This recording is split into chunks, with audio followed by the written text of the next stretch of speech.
Je m'appelle Nathanaël et je suis formé à un métier qui est assez particulier parce que je suis praticien en hypnose ericksonienne. Et c'est un sujet qui m'intéresse depuis une bonne dizaine d'années. Et récemment, j'ai poussé ma pratique on va dire, à un niveau euh, très élevé. Et aujourd'hui, je pratique quelque chose qui est assez particulier. Je pratique l'hypnose conversationnelle. Et alors, c'est quoi ce machin? C'est quoi cet outil, en fait? Pour moi, l'hypnose conversationnelle, c'est un des outils les plus aboutis en termes déjà de communication, de conversation, de connexion à l'autre. Pour une bonne raison, c'est que c'est un outil qui permet de faire passer des idées, de façon très indirecte, de façon beaucoup plus discrète que ce qu'on peut avoir l'habitude de faire avec une conversation normale. Et le truc, c'est que pourquoi je parle d'hypnose conversationnelle dans cette vidéo? Parce que en fait, c'est directement lié au sujet de la vidéo, à savoir le storytelling.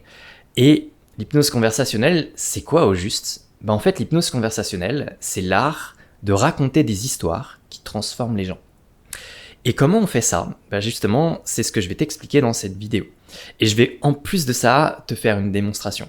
Même si en vrai, si tu me suis depuis un petit moment, je pense que tu as remarqué qu'il y a des moments où je peux parler d'une certaine manière dans mon contenu. Alors l'hypnose conversationnelle, en quoi ça consiste exactement? Pour raconter des histoires avec l'hypnose conversationnelle, on va faire un truc assez particulier. C'est que en fait, je vais raconter une histoire dans une histoire dans une histoire.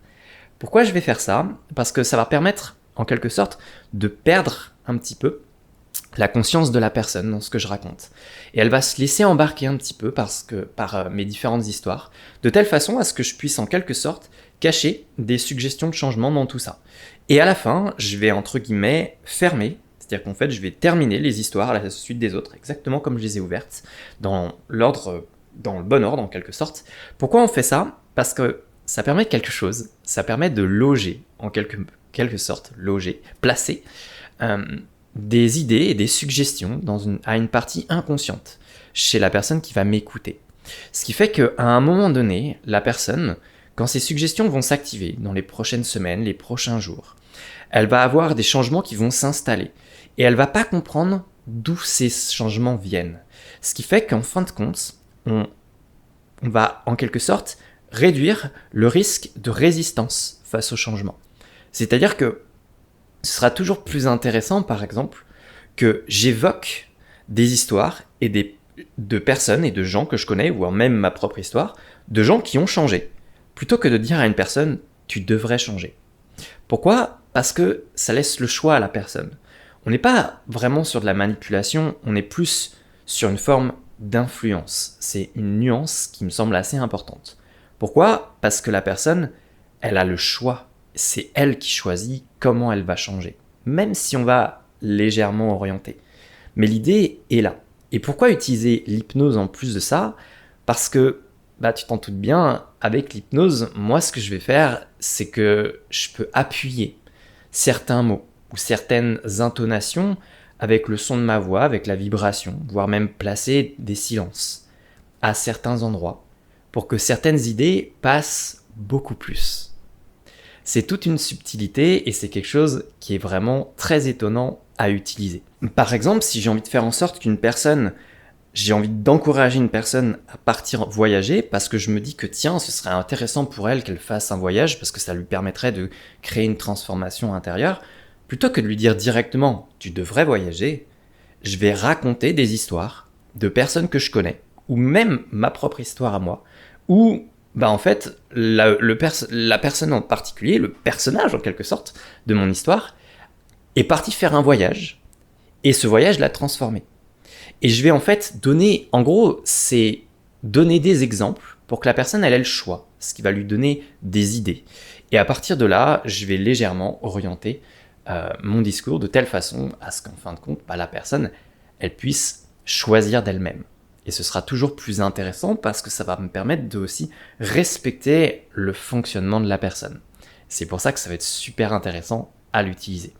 Raconter des histoires, faire du storytelling, c'est un outil fondamental pour pouvoir, quelque sorte, animer des conversations, des discussions, des interactions, parce que ça va permettre en fait à la fois de captiver, capturer, stimuler l'attention de la personne qui va m'écouter, de telle façon à ce que, en fait, quelque part, je puisse l'embarquer avec moi, l'emmener avec moi dans une histoire, dans un paysage, dans un discours, de telle façon à ce que, en quelque sorte, déjà la personne elle puisse m'écouter, mais aussi que je puisse faire passer des idées beaucoup plus facilement. Mais alors du coup, si je faisais une démonstration, qu'est-ce que ça donnerait ?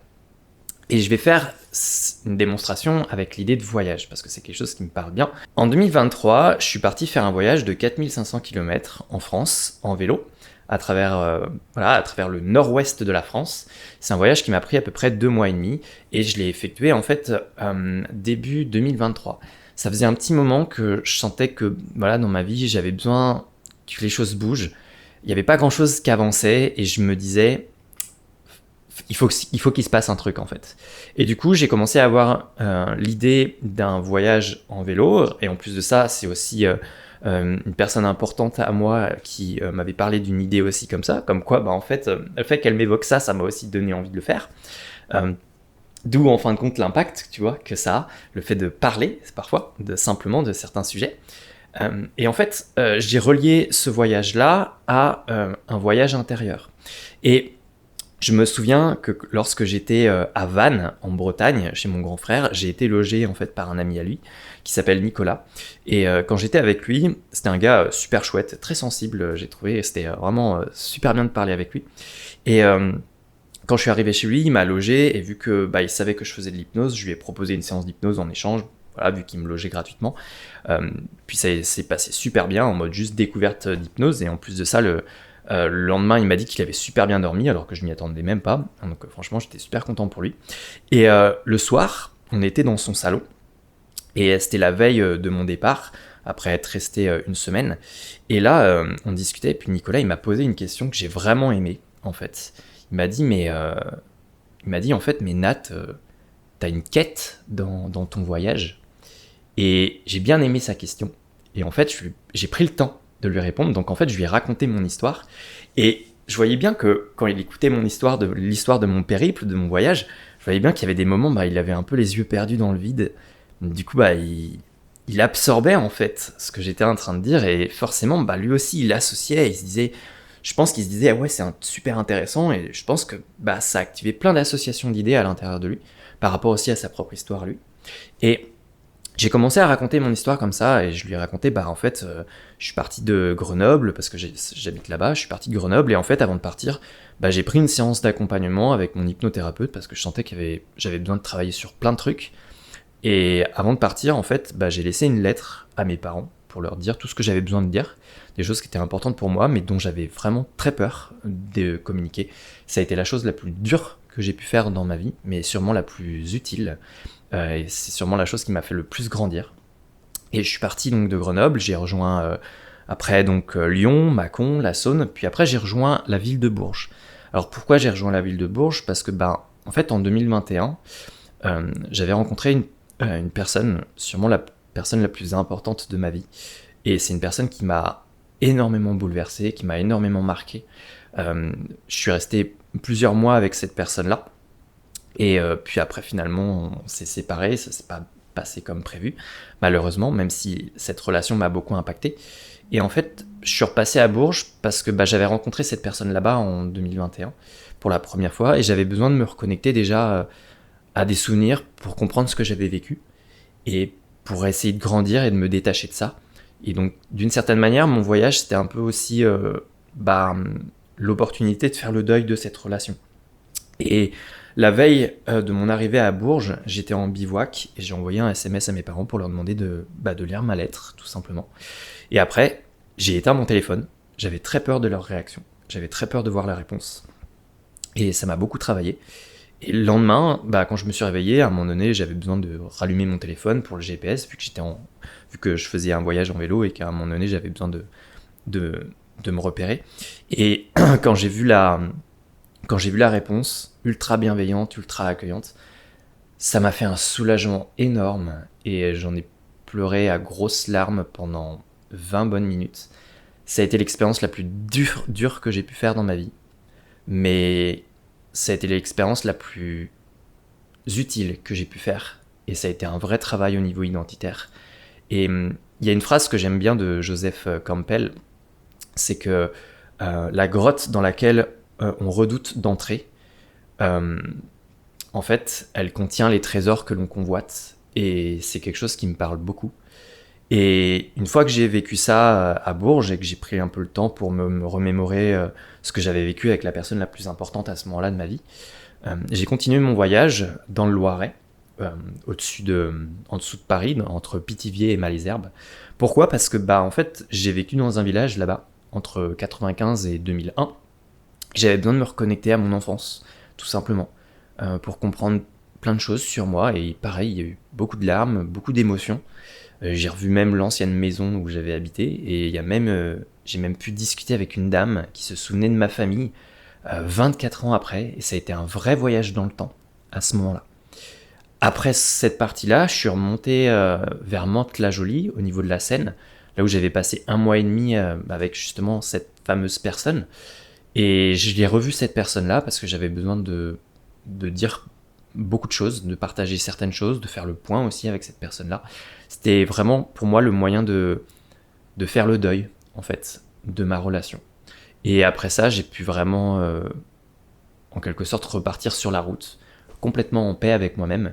Et ce qui est bien, en fait, c'est qu'avec le vélo, non seulement tu pédales physiquement, mais en quelque sorte, t'as le temps pour mouliner mentalement. Et du coup, ça crée beaucoup de changements, t'as du temps pour voir le paysage défiler, et t'as eu le temps pour te poser plein de questions existentielles, donc c'est un truc qui a été génial. Puis après, j'ai fait la Normandie, j'ai fait la Seine, la Normandie, j'ai rejoint le Mont-Saint-Michel, qui a été incroyable à voir, à sortir comme ça de la brume, c'était assez magique à faire. Puis après, j'ai rejoint Saint-Malo, la Bretagne, puis après Vannes chez mon grand frère, puis après La Rochelle, où j'ai revu d'ailleurs, La Rochelle, Rochefort, là où j'ai de la famille. Et puis après, je suis rentré, j'ai fait la traversée, donc Rochefort, et puis après Saintes, Angoulême, Guéret, toute la partie du centre de la France, puis retour à Grenoble. Ça a été un voyage incroyable qui m'a vraiment beaucoup transformé. Et je pense qu'en vrai, aujourd'hui, quand on est sur le point de partir en voyage, je pense que c'est bien en fait de prendre le temps de se demander qu'est-ce qu'on a envie d'y mettre dedans. Et comment on a envie de faire en sorte que ce voyage il nous transforme intérieurement. Qu'est-ce qu'on a envie que ça nous apporte et de quelle façon en fait on peut l'envisager, ce voyage. Je me souviens que j'ai une amie cet été, elle m'a parlé en fait d'un voyage qu'elle avait fait en Angleterre à une période de sa vie où elle se sentait un peu anxieuse avec les gens. Et elle est partie en Angleterre, elle a pris l'avion et elle est arrivée à Londres et tout. Bon, elle pensait pas que l'aéroport était aussi excentré de la ville. Et du coup, elle s'est retrouvée à devoir faire du stop en fait pour rejoindre la ville, un endroit où elle devait se rendre. Et elle a mis un petit peu de temps et en fait, résultat, elle a dû dormir avec sa tante en bivouac dans la campagne. Et elle m'a dit que c'était incroyable, elle avait fait d'incroyables rencontres, que ça l'avait fait beaucoup grandir aussi, mais qu'en même temps, elle avait eu un moment où, elle avait fait, dans ces moments-là, elle avait eu en quelque sorte un état de surconfiance en la vie, parce que c'est vrai que quand on est dans cet état-là, même moi je l'ai vécu, quand on est sur la route et tout, en voyage, on est dans un état particulier où on a l'impression que le monde il est tout rose, qu'on peut faire confiance à tout le monde. Et elle, à un moment donné, elle a peut-être un peu trop fait confiance, elle a eu une petite mésaventure, et ça a été un peu délicat pour elle, mais elle en est sortie avec plein de questionnements, et puis elle en est sortie grandie en fait. Et elle m'a dit qu'elle avait raconté en fait ce voyage-là à un ami à elle, même pas un ami à elle, je crois que c'était un collègue, et en fait, quelques mois plus tard, elle avait reçu des photos de ce collègue-là, d'un voyage qu'il avait fait. Et donc en fait, tu vois à quel point, quand on raconte des histoires, là par exemple, tu vas juste prendre conscience de ça, mais là maintenant, juste prendre conscience de comment en fait je t'ai embarqué dans cette histoire-là, et comment en fait on en est arrivé à là. Et juste aussi observer ce que ça a fait chez toi, ce que ça a activé quand j'ai raconté tout ça. Les personnes qui ont déjà fait des voyages, peut-être que ça va réactiver tout ça aussi. Peut-être que ça va réactiver des souvenirs de leur ancien voyage. Ou peut-être pour les personnes qui ont l'ambition ou qui ont déjà en fait comme projet de faire un voyage, peut-être que ça a encore plus amplifié ça. Donc en fait, le storytelling en fin de compte, on va pouvoir s'en servir comme ça. On va en fait décrire des histoires, on va décrire des événements, on va décrire des anecdotes dans lesquelles, en fait, la personne qui nous écoute, en quelque sorte, elle va pouvoir s'identifier à certains moments. Peut-être qu'en quelque sorte, à certains moments donnés, alors peut-être pas surtout, mais peut-être qu'à certains moments donnés, quand tu as écouté mon histoire, peut-être qu'il y a des moments où tu t'es identifié. Peut-être qu'il y a des moments où tu t'es dit, tiens, ça me parle bien. Ou tiens, ça me parle moins. Et juste prendre le temps, en fait, d'être attentif à ça. Et le storytelling, l'art du storytelling, l'art de l'hypnose conversationnelle, en fait, c'est ça. C'est créer des moments où on va raconter des histoires avec beaucoup de détails. Et on va, en quelque sorte, raconter des histoires avec des étapes. Et on va pouvoir, de cette façon-là, passer des idées, passer des messages à la personne qui nous écoute. Et de telle façon, peut-être qu'à un moment donné, parmi les personnes qui auront écouté cette vidéo-là, peut-être que dans quelques mois, je recevrai des messages de gens en photo qui sont partis faire un voyage parce que ça leur avait parlé, en fait. Je ne sais pas. Mais l'idée, en fait, avec le storytelling, c'est de créer cette ambiance-là. Moi, j'aime bien dire que, en fait, ça nous arrive tous par moment, en fait, de s'identifier à une histoire. Quand on regarde un film, on s'identifie par moment, en fait, au personnage principal. Il y a des choses qui vont plus nous toucher que d'autres. Et raconter des histoires, avec notamment ce que je fais en hypnose conversationnelle, c'est parler à différentes parties de la personne. Ce que j'entends par partie, c'est que si je raconte par exemple une histoire où j'étais enfant à 5-6 ans, je vais pouvoir parler à la partie de la personne enfant, en quelque sorte. C'est un peu ça l'idée. Avec une histoire, on peut parler à différentes parties de la personne qui nous écoute. On peut parler à ses émotions, on peut parler aux parties d'elle qui ont peur, on peut faire plein de choses en fait. Et c'est ça qui est magique, je trouve. Et au fur et à mesure qu'en fin de compte, les gens ils nous écoutent et que nous on raconte notre histoire, c'est vrai que c'est toujours, moi je trouve ça toujours fascinant en fait de voir comment les gens ils nous écoutent attentivement et que souvent à ce moment-là, les gens ils ont un peu les yeux perdus dans le vide parce que en quelque sorte ils sont en train de beaucoup associer pendant qu'ils nous écoutent. Donc pour moi l'art du storytelling c'est ça, c'est l'art de faire passer des idées en racontant des histoires. Si c'est quelque chose qui te parle, si tu as envie que dans les prochaines semaines et les prochains mois, tu te dis tiens Nat, j'aimerais bien comprendre davantage comment ça fonctionne, je pense que je pourrais créer une formation complète là-dessus parce qu'il y a énormément de choses à dire et que c'est un outil qui est très complexe et c'est un outil que j'intègre parmi différents outils pour pouvoir gérer une conversation de façon très stimulante, à la fois pour nous, mais aussi pour la personne qui nous écoute. Voilà, en tout cas, si c'est quelque chose qui t'a plu, si c'est quelque chose qui t'a intéressé, je t'invite à me mettre en commentaire ce que t'en as pensé. Et puis en attendant, je t'invite aussi à t'abonner à la chaîne si c'est pas déjà fait. Et si t'as envie d'aller plus loin et d'en savoir plus, justement, je fais beaucoup de storytelling dans ma newsletter. Donc si t'es intéressé, je t'invite à aller cliquer en lien dans la description. En attendant, je te souhaite une super journée et on se dit à la prochaine.